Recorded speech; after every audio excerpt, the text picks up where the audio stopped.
ॐ तव कथामृतं तप्तजीवनं कविभिरीडितं कल्मषापहं शरवणमङ्गलं श्रीमदाततं भुवि वनन्ति ये भूरिदा जनाः.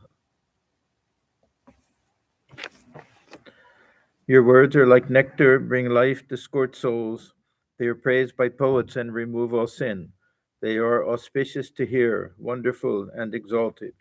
Those who spread these words throughout the world are truly giving souls. Welcome, everyone, to our class on the Gospel of Sri Ramakrishna.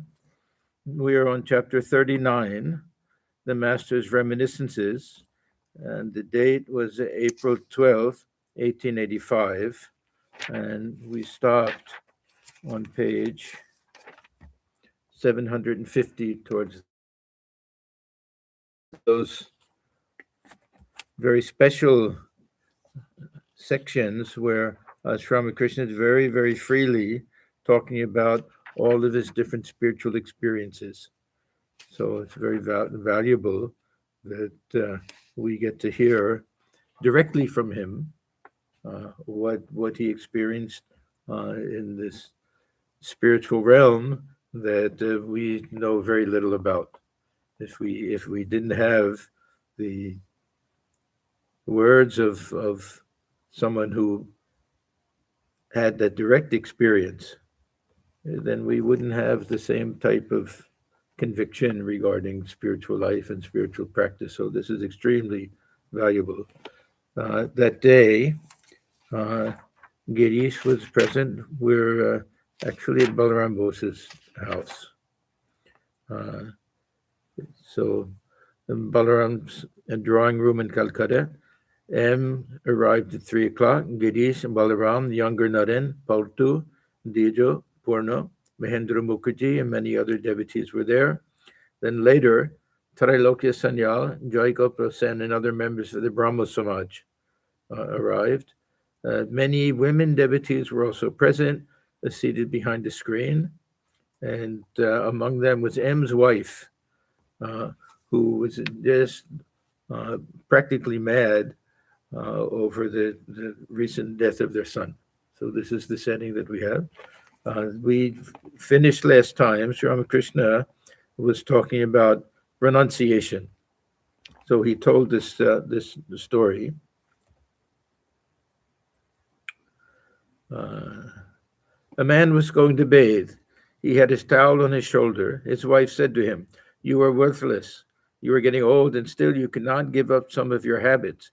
You cannot live a single day without me. But look at that man. What a renouncer he is." Husband: "Why? What has he done?" Wife: "He has 16 wives and is renouncing them one by one. You will never be able to renounce." Husband: "Renouncing his wives one by one. You are crazy. He won't be able to renounce. If a man wants to renounce, does he do it little by little?" Wife, smiling: "Still, he is better than you." Husband: "You are silly. You don't understand. He cannot renounce, but I can. See, here I go." That was the lesson that we read last time. This attachment to the world, it's a little bit like an addiction that we think that we can do it little by little, reduce it, and it works for some people. It works for some people. I know many people who tried to give up smoking or drinking, other things like that, and they tried it little by little, and for some it works. Then there are others that just one day they say, no, no more. What we call cold turkey. They quit cold turkey, and it works sometimes. It'll work for them because it shows that now they've reached the point where they don't want to compromise. And they know so many times they've tried. Many people, they quit smoking dozens and dozens of times throughout a lifetime.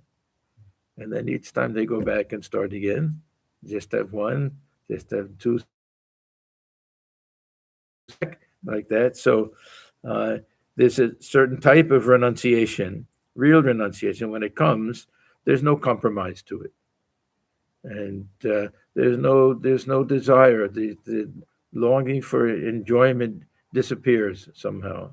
And it always is accompanied by this tremendous vyakulata, this yearning and longing for something higher and something deeper, something transcendent. This longing for God realization or self realization. So Sri Ramakrishna, he says, the master continued, that is called intense renunciation. So Thakur talks about different types. This intense renunciation is like a burning forest fire. It's really something that will just consume someone. All these desires for worldly enjoyment and everything will get burned up in that.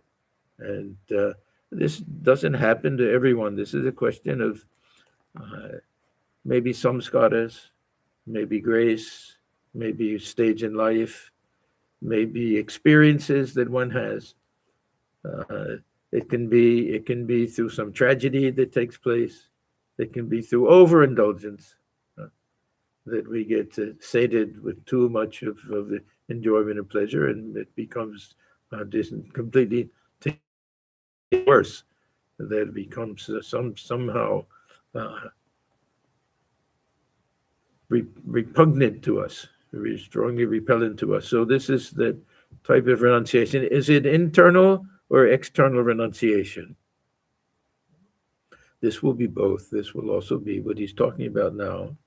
Uh, and remember that Ramakrishna, he's talking mostly to householders here, but he never really lowers this ideal of ultimate type of renunciation.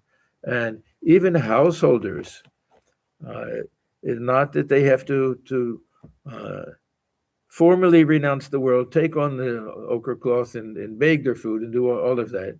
But for householders, the stage will come when uh, they take that mindset of the sannyasa. They take that same mindset. The Thakur used to talk about this in Gurihi Sannyasi, that while living a householder life, that inside that fire is burning, and this desire for worldly enjoyment, worldly company, all of that completely disappears. We usually point to M as one of the best examples that we have. Someone who still continues in the family life, still has his job and everything. Mind is that of a sannyasin, with that feeling of just wanting to cast everything off, throw everything off, let go of everything. This is called. No sooner did the man discriminate, renounce, talking about this story that he just told.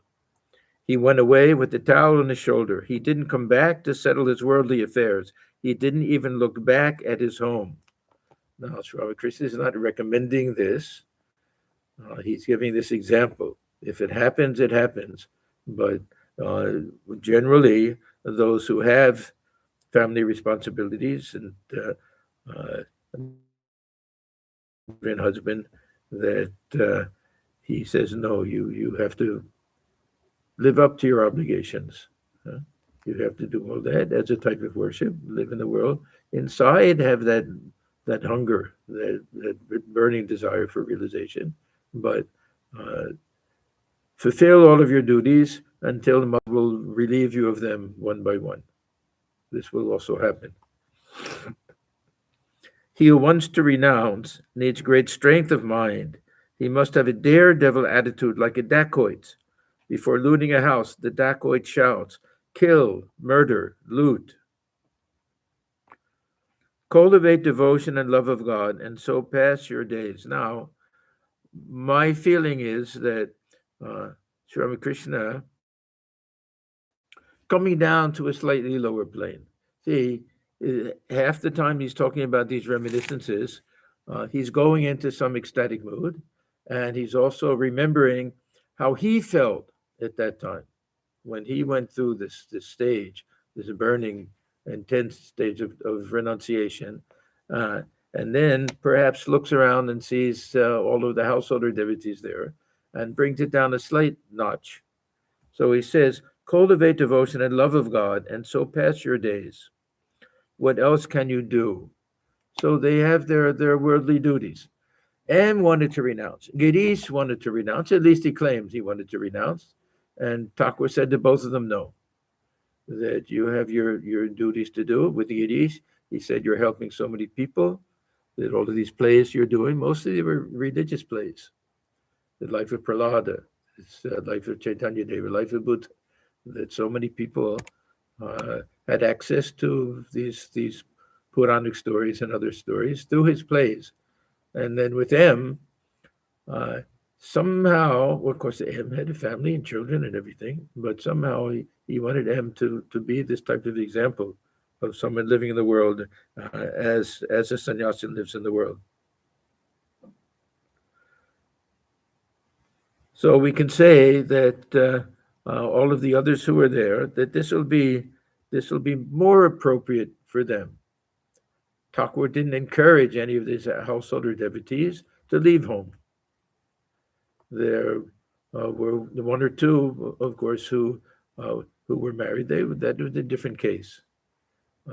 In our order, in the very early days of the order, some of our illustrious monks were married and left family and everything with that intense type of renunciation. If the senior members, that means the direct disciples at that time, if they saw that this was very sincere, then they allowed it. In the early tradition, after the birth of a child, of a son specifically, because the daughter will live with her husband's family, the son will stay home, earn money, and look after the mother. So one was allowed, according to some of the acharyas, was allowed to renounce as long as there was someone to look after the mother. But later in the order now, no one will be allowed to join who was married earlier. So it's not something that's certainly not something that's encouraged or even allowed at this point. But this was part of the tradition. The one statement that we always hear from one of the minor Upanishads, Yad ahareva virajet, tad ahareva pravrajet. That whenever it comes, whenever this vairagya comes, virajet, that very day, one feels that burning, intense renunciation, that very day, pravrajet, one can leave everything behind, renounce everything. Otherwise, there was always the argument, do you have to wait until the brahmacharya stage? Do you have to finish the householder stage? Do you have to first become a vanaprasthan? And then you can become a sannyasin. And this is taken to be kind of the final word, that all of these are true in the ordinary situation, ordinary case. But if that burning fire of renunciation comes, then no rules matter. Then one can renounce everything. But it's rare. And very often, Thakur talks about this monkey renunciation. Very often that spirit is there, but it's triggered by some problems in the world. Someone loses a job and something like that, and they renounce the world. And then after a while they come back. It's not the same thing exactly. So now he's talking about this more practical type of teaching for the majority of people. Cultivate devotion and love of God, and so pass your days. So pass your days almost to me means don't worry about renouncing everything. In the old age, you don't have to go start begging your food. That live with this devotion. That this will be enough. What else can you do? When Krishna went away, Yashoda became insane with grief and visited Radha. Radha was moved by her sorrow and appeared before her as Adya Shakti. That means that Radha is looked upon as the consort of Sri Krishna. If Sri Krishna is the ultimate Purusha, then Radha will be his Shakti. That there will be the two sides of the avatar. Avatar always comes with the Shakti, and identifying her as that Prakriti itself, is the Divine Mother or the great Shakti. Child, ask a boon of me. Now, this Radha is saying this to Yashoda, who is so much older than she is. But in the form of the universal mother of the universe, everyone is her child. Yashoda replied, Mother, what else shall I ask of you? Bless me that I may serve Krishna alone with my body, mind, and speech, that I may behold his devotees with these eyes, that I may go with these feet to the place where his divine sport is manifested, that I may serve him and his devotees with these hands, and that I may devote all my sense organs to his service alone. So this is the ideal of bhakti yoga, not to even care for liberation or personal types of even experiences and visions and things like that, but this longing to be able to serve and this longing to feel that love and devotion.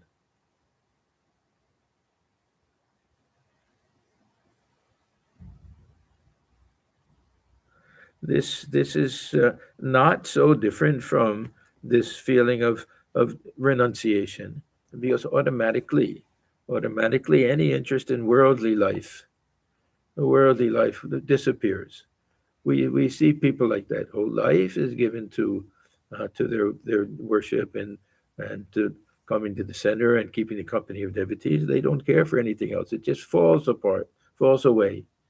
This desire to uh,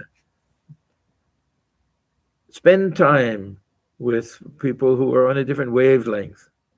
That somehow we remain friends with these people, but uh, don't care to engage ourselves too much. That Swami Ashokananda, he says, yes, you may lose some of your friends. You may not be the life of the party anymore, but don't worry, that you'll be compensated for all of that. Everything you get in return will be so much greater. So this is a way to get this natural type of renunciation.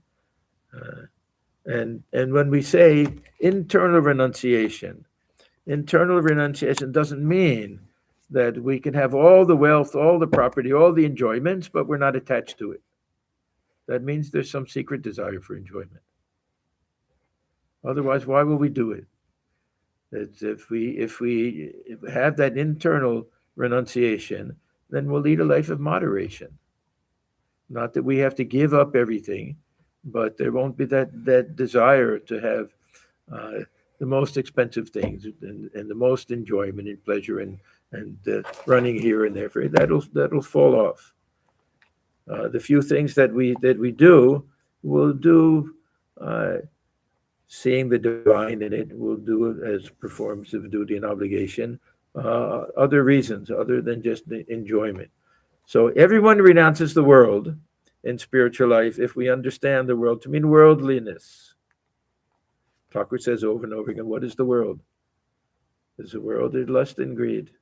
What is the world? It's attachment and desires. Those are the things that we give up. Doesn't mean we give up the house and live in the forest or anything like that.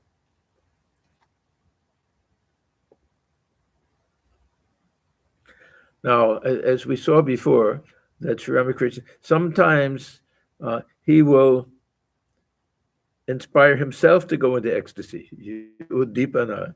Sometimes it'll be someone sings a song, or he sees something, or someone says something, and it triggers something within. Sometimes he himself will be discussing these things, and the mind will start to go up.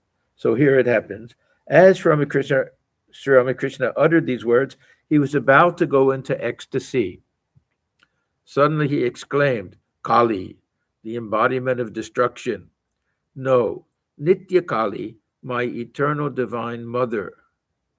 Now, why he goes from this thought of Radha and Yashoda to Mother Kali, we can't say. It's a curious thing, huh? How his mind works, what triggers what, is very difficult to say. But this is very interesting because uh, we have two different Mother Kalis, we can say. The destructive one, the loving mother. Now, they're not two different ones, of course. Even with Ram Prasad, he recognizes this a terrible aspect of mother, but says to the young child, to the baby, Maybe he doesn't see the frightening form of mother, sees only the loving form of mother. So they're not exactly separate, but emphasis is different.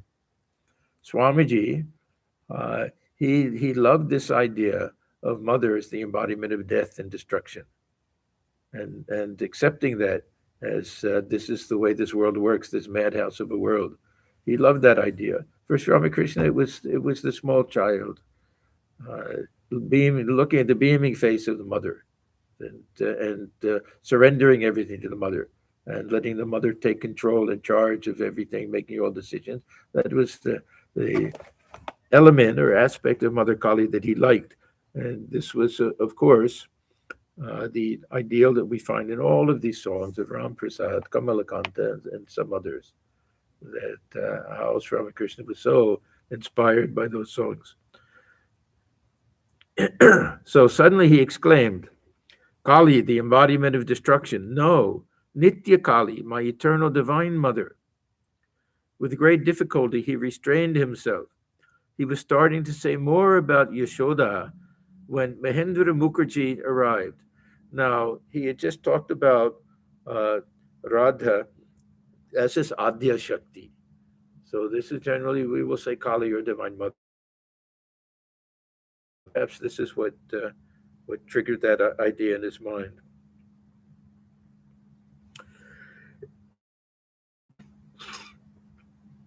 So Mahendra Mukherjee arrived. Mahendra and his younger brother, Priya, had been visiting the master for some time. Mahendra owned a flour mill and other businesses. Most of the disciples, they had government jobs or bureaucratic types of jobs, civil service types of jobs. He was one of the few that had a private business. He didn't have to worry about anybody bossing over him. They were fortunate, and they worked together, these two brothers. Mahendra owned a flour mill and other businesses. His brother was an engineer. Both their brothers engaged people to manage their affairs and therefore had considerable leisure. Mahendra was 36 or 37, and his brother 2 years younger. Besides their country home in Kedeti, they had a house at Bagh Bazar, Calcutta. A young devotee named Hari accompanied them on their visits to Sri Ramakrishna. Hari was married but greatly devoted to her. Mahendra and Hari had not visited Dakshineswar for a long time. They saluted Sri Ramakrishna.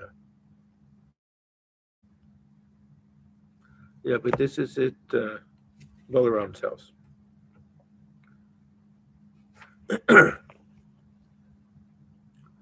Master, hello. Why haven't you visited Dakshineswar for so long? Generally, they would meet him there.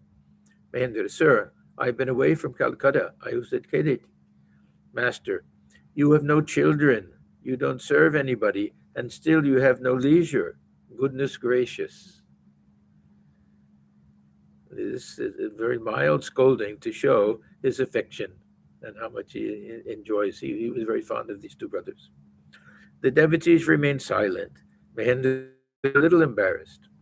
Master to Mahendra, you are sincere and generous. You have love for God. When M had his first scolding about being married and having children and everything, then Sri Ramakrishna said the same thing.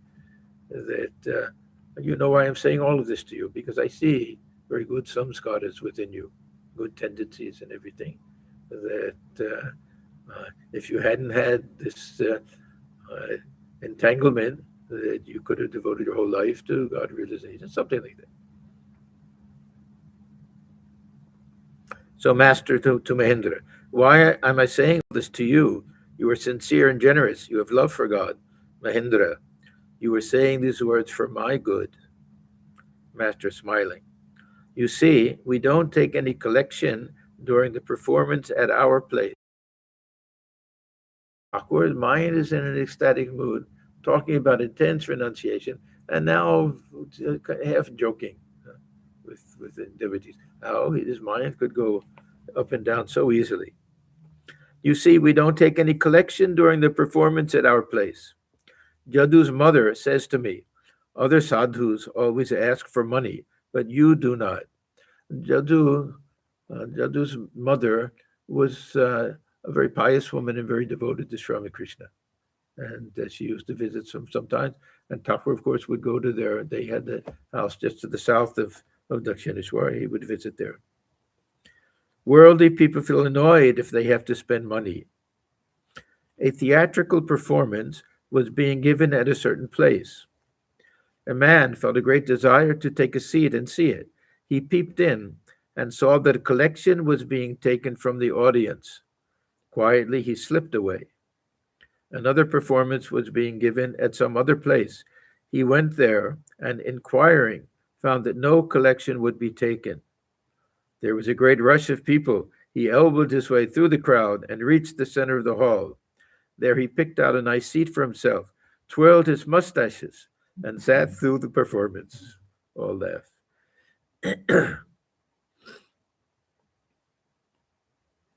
You have no children. This is to the Mukherjis.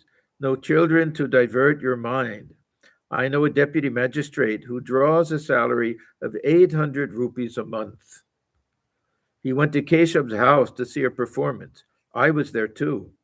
Rakal and a few other devotees were with me and sat beside me. After a while, Rakal went out for a few minutes. The deputy magistrate, young son, take Rakal's seat. I said, he can't sit there. Yeah, this was another stage in Thakur's life when he didn't hesitate to say anything. He tells some funny stories about how he would just show up at somebody's house. Wouldn't be the time for food or anything. He would sit down and say, feed me something. He would eat and just go away. He went through these different stages. At that time, I was in such a state of mind that I had to do whatever the person next to me would ask me to do, so I had seated Rakal beside me. As long as the performance lasted, the deputy did nothing but gibber with his son. The rascal didn't look at the performance even once. I heard, too, that he is a slave to his wife. He gets up and sits down as she tells him to. And he didn't see the performance for that snub-nosed monkey of a boy. To Mahendra, do you practice meditation? Now, Sri Ramakrishna probably taking responsibility for him. We don't know about initiation or disciple or anything, but he'll know far more about his spiritual life and practice. But asking anyhow. Mahendra, yes, sir, a little. Master, come to Dakshineswar now and then. Mahendra smiling. Yes, sir, I will. You know where my knots and twists are. You will straighten them out. See, there was a certain class of devotee that uh, won't necessarily be what we call this inner circle, antaranga. They won't necessarily be uh, of mixed devotion. Say those who were members of the Brahmo Samaj and the great, but also respected Sri Ramakrishna. But because of their worldly situation, because of their karma, whatever it is, that uh, whatever love and devotion they had for Sri Ramakrishna was a little bit uh, defeated, we can almost say, by their entanglements in the world. It just wasn't exactly the right time or their karma or something like that. Uh, but they were sincere people, good people. So there's Mahendra and Priyanath. I would say that these are a good example of this type. They really had great respect and devotion for Sri Ramakrishna, but we don't find them. Uh, They used to sing, right? no, I don't think they were singers. Maybe could sing a little or something, but not specially. Them, I don't know who you're thinking of exactly. Many of them sang. So, Mahima Chakravarti, he would do chanting, sometimes sing, but not Mahendra. Anyhow, it's a good example of how our situation in life, our karma, our entanglements, all of that, that hinge on this uh, devotional side, spiritual side of life. For some people, uh, they'll have in the midst of all of their duties, they'll have that say adhar. How every day he would go to see Sri Ramakrishna at the end of a long day of hard work, and how we'd long to see him all of the time in the midst of all of his duties. But then there were others that just didn't have that good fortune, I would say, to come into greater, more intimate contact with Sri Ramakrishna. They would visit from time to time, very sincerely, though. So Mahendra says, smiling, "Yes, sir, I will come." That means come to Dakshineswar. You know where my knots and twists are. You will straighten them out.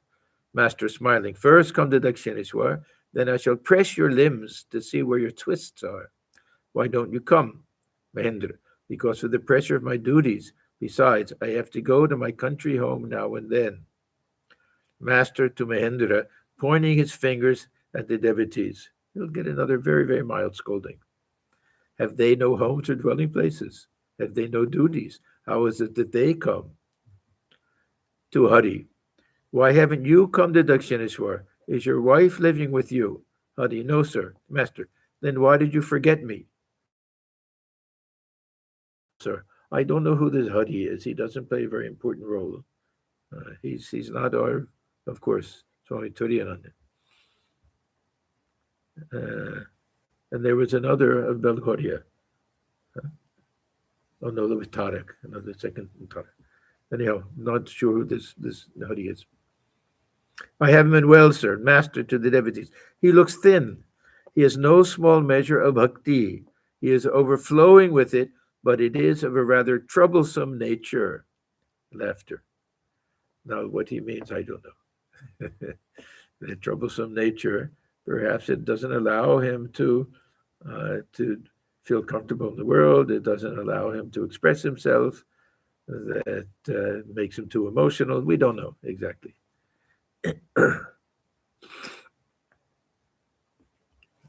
Sri Ramakrishna used to address a certain devotee's wife by the name of Abhi's mother. Her brother, a college student aged about 20, was there. He stood up, ready to go and play cricket. His younger brother, named Dvija, was also a devotee of the master. Both brothers left the room. A devotee answered, "He wanted to hear the music. Perhaps that is..." Trailokya, the Brahmo devotee, was to sing for the master. Paltu arrived. The master said, "Who is this?" "Ah, it is Paltu." The Trailokya we met many times, Trailokya Sanyal. Uh, we'll see that he had just finished writing a book also on the life of Keshav, and there'll be a long conversation about that. But he was a very wonderful songwriter, poet, composer, songwriter, and a very good singer. And Thakur was he was very fond of Sri Ramakrishna, and yet had his own strong ideas about uh, the, the relationship between Keshav and Sri Ramakrishna, the Brahmo Samaj. We'll see that, and many of the same doubts that the Brahmos had because of the teaching of the Brahmo Samaj about this avatar. This was one of the strong points that we hear all of the arguments that are made by Narendra when he talks to Girish, that God is infinite. How can infinity manifest itself in a finite form? All these different types of arguments. We'll see. This Trailokya also has. This must have been very standard uh, Brahmo theology, we can say. So he was not able to fully he had devotion for Sri Ramakrishna and love for him, but not fully understand the nature of his teaching. The idea of the avatar is so much more. It's so much more subtle and complex and nuanced than some simple idea. God in heaven takes human birth, and this infinite reality becomes is a much more nuanced, as I say, than that. We'll get to all of these things. Purna, another young devotee, also arrives. All of these, the Portu and Purna and Dvija, they were all greatly beloved by Sri Ramakrishna, uh, mostly students of him, or those who studied in his school. And M would arrange for these meetings or bring them sometimes. And Thakur saw how pure souled they were, pure in heart and innocent, and so ripe for spiritual life and spiritual power and spiritual experience.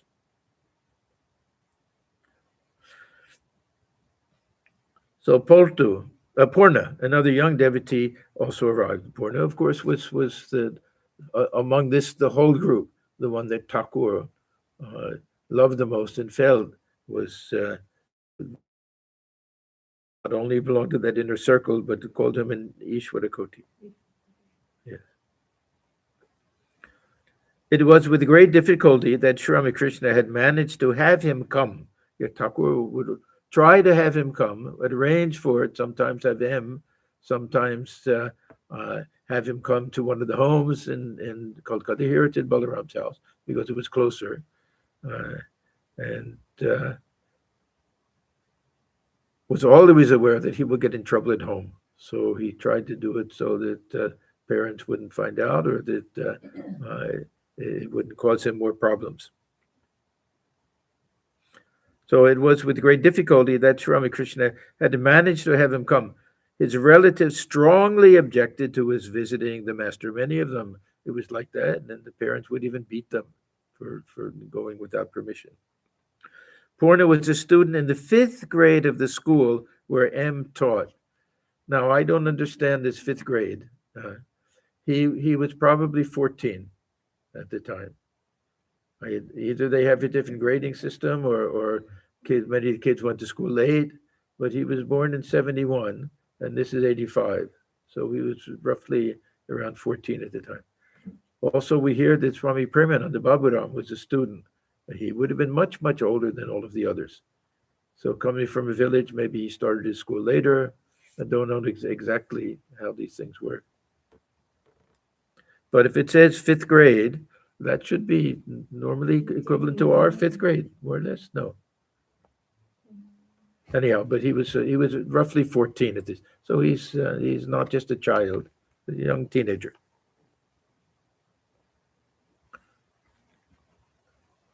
Of the school where M taught, the boy prostrated himself before Sri Ramakrishna. The master seated him by his side and was talking to him in a low voice. M alone was sitting near them. The other devotees were talking about various things. Girish, sitting on the other side of the room, was reading a life of Keshav. So this is the Trailokyas. Master to Purna, come nearer. Girish to M, who is this boy? See, Girish had just recently started coming. We read that before. And this is Purna. They used to try to arrange for him to come when there weren't too many other people. The word would come, oh, I was there, I saw Purna there. We'd get back to his parents. So very likely he never saw him before. M was afraid that others might notice the boy. This would make trouble for him at home, and M would be responsible for it. Yeah, he was M's student, and then probably helped arrange to bring him there that day. M sharply, don't you see he is a boy? And Giddy's smiling. I need no ghost to tell me that. The master and the boy were talking in low tones. Master, do you practice what I asked you to? So M, he had the privilege of eavesdropping. He had the privilege of just showing up all these very intimate things where you wouldn't expect anybody else to have the nerve to even be there. For example, when Hridoy comes and Sri Ramakrishna goes out to meet him, and they have this very heartfelt conversation, very almost pathetic on the side of Hridoy, how he's suffering after leaving Sri Ramakrishna and missing him and everything, and M is there listening to the whole thing, as if he's invisible. Here, the silent conversation just between Sri Ramakrishna and Purna, and M is close enough to hear the whole thing. Master, do you practice what I asked you to? Purna, yes, sir. Master, do you dream? Do you dream of a flame, a lighted torch, a married woman? I don't know why he adds this one. A cremation ground. Cremation ground is a good thing, they say. It is good to dream of these things. Married woman, I don't know. Yeah, don't know. Yeah. Purna, I dreamt of you. You were seated and were telling me something.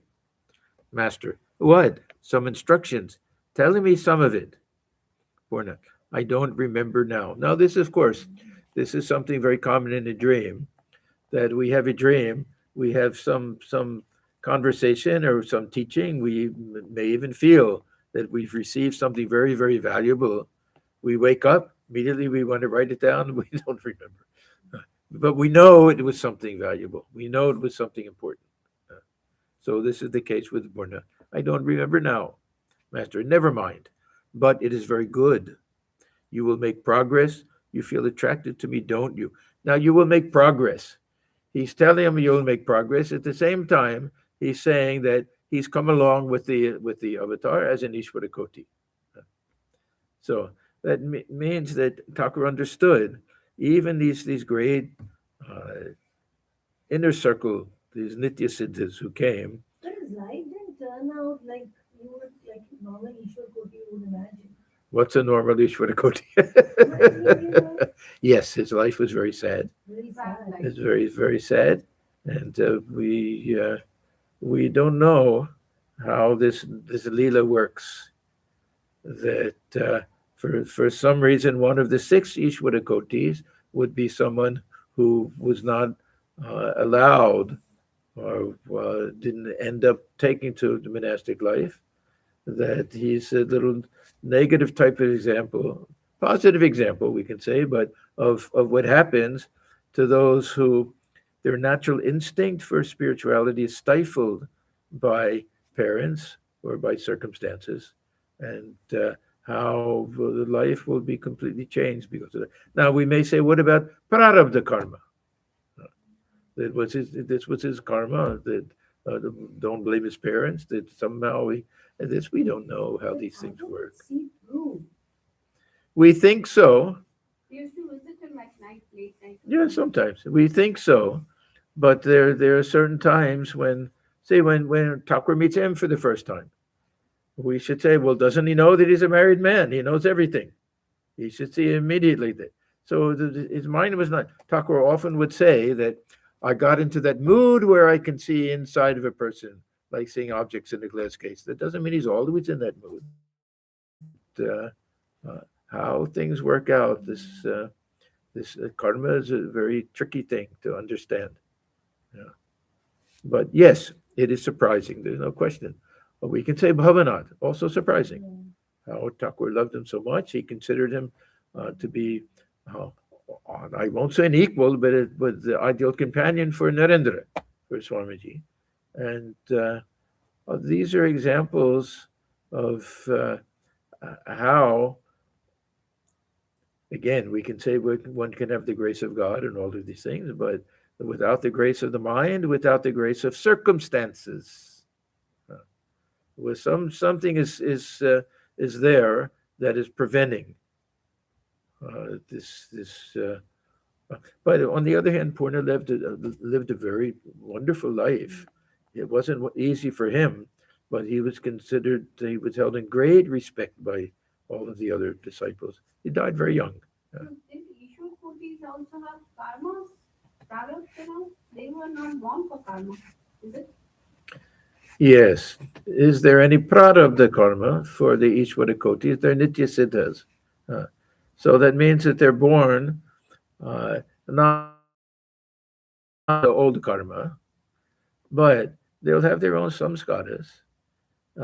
Is there such a thing as prarabdha karma for them? Not exactly the way we understand it, but they still have some little maya that they have to shake off somehow. Yeah, it's hard to say. There may be a certain prarabdha karma specifically for the Ishvarakoti. This is a type of karma that they have, that they're born to fulfill a certain mission. If we want to look at it from that point of view, the karma would be that which will determine their future lifetime. Yeah, but it's not the same as ordinary karma. They're not. If they're nitya siddhas, then they're not born because of what they haven't accomplished in a previous lifetime.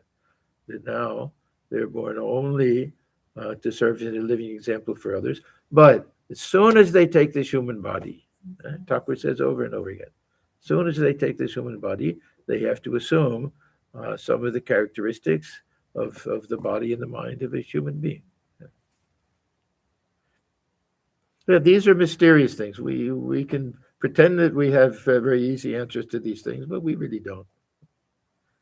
Yeah, especially as you say with this Purna, yeah, that Thakur could he not see what would happen and this and that and yeah, and Bhagavath.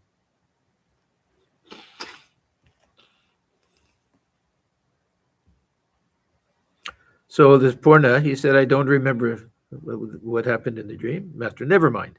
But it is very good. You will make progress. Yeah. So this is that thing. Yeah, he'll make progress.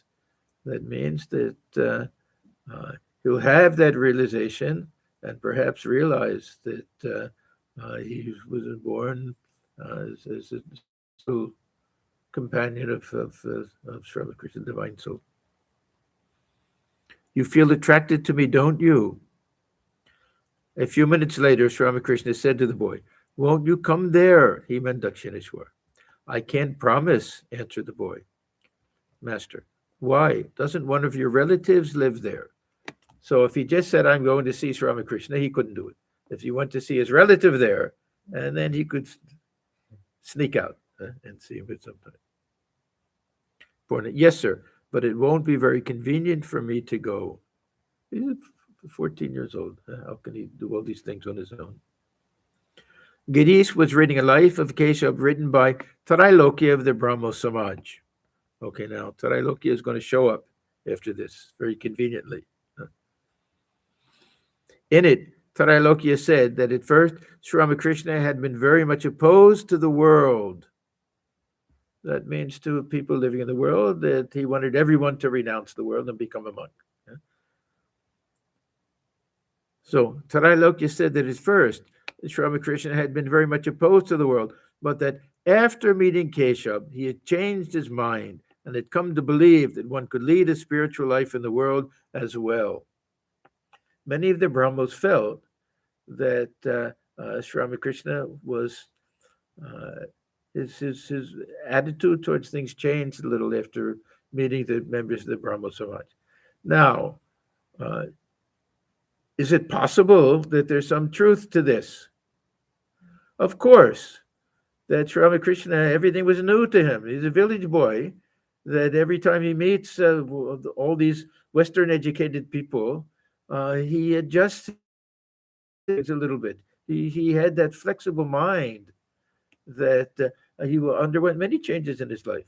One of the most important ones was, and now I see that I should see God within all beings and not in ecstasy. A change in attitude. Swamiji, sometimes people said with this Ramakrishna mission, I think of the word mission, Christian missionaries, that it was all because of contact with the West and the missionaries and everything. That now he wanted to emulate them, something like that. Now, what's wrong if Swamiji sees that some other tradition is there that can be borrowed from and utilized? There's nothing wrong with that. But the emphasis that they give on this is a little silly. A little silly. Of course, Ramakrishna, he knew that he had to talk to these people in a different way, that they were not going to renounce the world, that these were the householders. They didn't believe in renunciation and other things, so that he adjusted the way he would talk to them. Yes. But Keshav was much more affected, and even this Trailokya in the songs that he wrote, much more affected after meeting Sri Ramakrishna.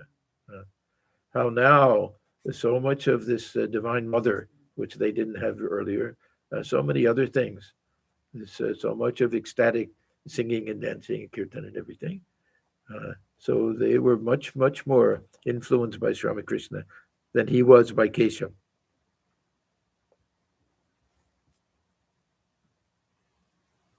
Several devotees had told the master about this. That means about the book that Trailokya wrote and the emphasis he gave on Thakur being influenced by Keshav. They wanted to discuss it with Trailokya. Those passages in the book had been read to the master. Noticing the book in Girish's hand, Sri Ramakrishna said to Girish, M, Ram, and the other devotees, those people are busy with the world. Those people now means the members of the Brahmo Samaj.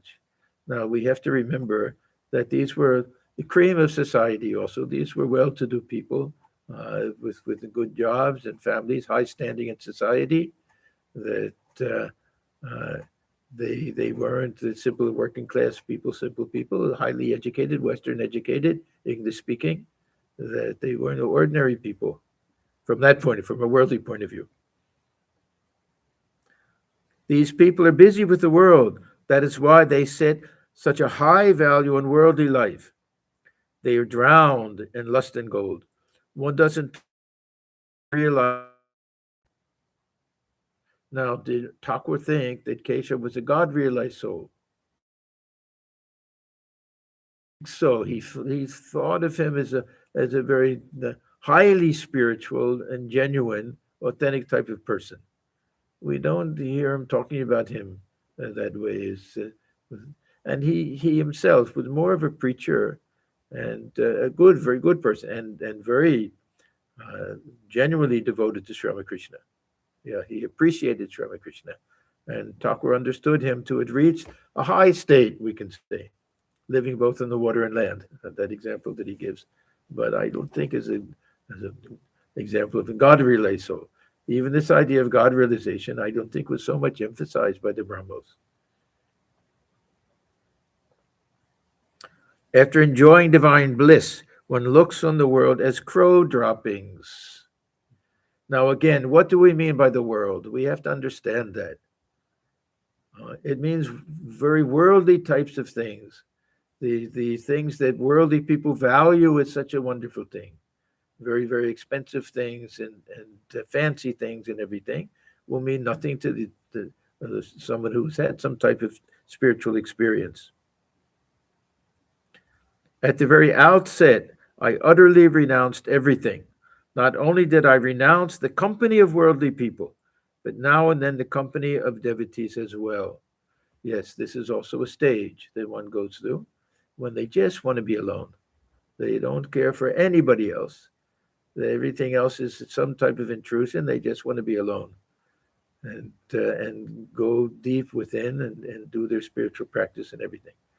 So it happened with Narendra, it happened with Rakal. That even he says, I don't even care for your company, to Sri Ramakrishna. It happened with Swami Turiyananda when he stopped coming even to Sri Ramakrishna, just wanted to dive deep. So that happens sometimes. Not only did I renounce the company of worldly people, but now and then the company of devotees as well. I noticed that the devotees were dropping dead one by one. Yeah, this is also now, if someone like Sri Ramakrishna, he sees people dying around, will he be affected by all of these things? Yes and no. I noticed the devotees were dropping dead one by one, and that made my heart writhe with pain. Yes. He had a very, very human heart. There's no question about that. Holy Mother, Swamiji, all of them. Very human heart. But now I keep one or two of them with me, the devotees. Girish left for home, saying he would come back. Now remember that where the Balaram Bose's house, his house is a very short walk on the same street, just a couple of blocks up, so we can easily come back again.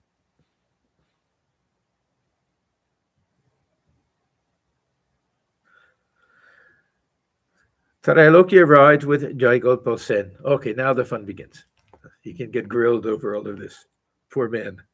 They bowed before the master and sat down. He inquired about their health. The younger Nabin entered the room and saluted Sri Ramakrishna. This younger Naren we've seen before. Thakur loves him very much, very pure young soul, but also a little bit of a character. That he can provide great fun for people and everything. So the younger Naren entered the room and saluted Sri Ramakrishna. The master said to him, "Why didn't you see me last Saturday?" No answer. Trailokya was ready to sing. Master, you see now, Sri Ramakrishna, he won't have the slightest feeling of animosity towards Trailokya for anything that was written. He knows that he's expressing his opinion, that he's not capable of fully understanding everything. He doesn't mind at all. You sang that song about the blissful mother. How sweetly you sang. Other songs seem insipid to me. That day I didn't enjoy even Narendra's singing. Every once in a while, Narendra would sing, and Thakur would somehow feel that his mind was somehow distracted by this terrible poverty stage going through after his father died and worrying about his mother and his brothers, sisters, and everything. That somehow Thakur would feel that was in the back of his mind, and it would affect the way he reacted to the singing. Why don't you sing those same songs again? Trailokya sang, "Victory to Goda, Sachi's son," about Chaitanya Deva. "Hail, abode of every virtue, touchstone of love, ocean of bliss, man's bewitcher, beauteous of form, enchanting the eye like shining gold. His tender arms that reach to the knee, graceful and long as lotus stalks, are lovingly stretched to all mankind. His lotus face of matchless beauty overflows with the nectar of love. His cheeks are covered with curling hair, alight with heavenly love. His beauty charms the eye, beaming with fervor, radiant with bliss. His body trembling with Hari's joy. Gauranga, the golden, dances like a mad elephant, shaking in all his limbs with the frenzy of love. Gauranga, singer of Hari's glories, prize of every sadhu's heart, rarest of men, the ocean of love, embraces the outcast, calls him brother, takes him in his arms in fervent love. He dances with both his arms upraised and sings Hari's name. The tears are streaming down his cheeks. He weeps, he cries, he trembles, roars, and rages, saying, 'Where is Hari, the jewel of my heart?' The hair on his limbs is standing on end. Like a kadamba flower is his body.